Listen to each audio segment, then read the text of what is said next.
Assalamualaikum, halo pemirsa. Kemarin senang sekali kita berjumpa lagi di berbagi informasi penting bagi honorer dan PPPK. Berikut informasi PPPK paruh waktu jadi penuh waktu. Pelek Pendidikan Pemerintah melalui keputusan Menteri Pan-RB nomor 16 tahun 2025 membuka peluang baru bagi tenaga honorer yang tak lolos seleksi CPNS maupun PPPK.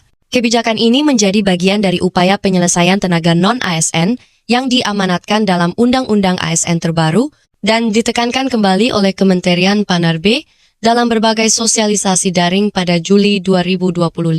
Dasar resmi pengangkatan PPPK paruh waktu, Kementerian Pan-RB memberikan dasar hukum pengangkatan PPPK paruh waktu melalui keputusan Menteri Pan-RB nomor 16 tahun 2025. Dalam pasal 4 ayat A disebutkan, pejabat pembina kepegawaian dapat mengusulkan pengadaan PPPK paruh waktu untuk jabatan yang dapat dilakukan kurang dari 5 hari kerja dan atau kurang dari 88 jam kerja per hari.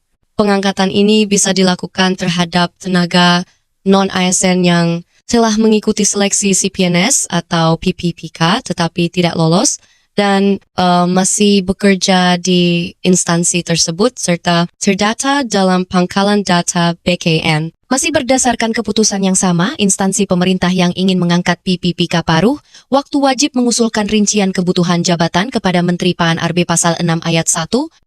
Rincian ini mencakup nama jabatan, jumlah kebutuhan, kualifikasi pendidikan, unit penempatan kerja. Jika disetujui, maka instansi dapat mengangkat tenaga non-ASN sebagai PPPK paruh waktu tanpa tes ulang. Buka peluang, alih status, jadi PPPK penuh waktu, dalam ketentuan pasal 12 huruf. Keputusan Menteri Pan-RB nomor 16 tahun 2025 disebutkan bahwa instansi dapat melakukan usulan perubahan status dari PPPK paruh waktu menjadi PPPK penuh waktu kepada Menteri Pan-RB. Mekanisme perubahan status ini dilakukan tanpa proses seleksi ulang, melainkan melalui pengusulan dari instansi berdasarkan kebutuhan dan evaluasi. Meski tidak dijelaskan secara rinci dalam keputusan tersebut, proses ini akan mengacu pada regulasi pengadaan ASN penuh waktu dan formasi yang tersedia. Kementerian Pan-RB menyampaikan bahwa seluruh proses pengangkatan PPPK termasuk paruh waktu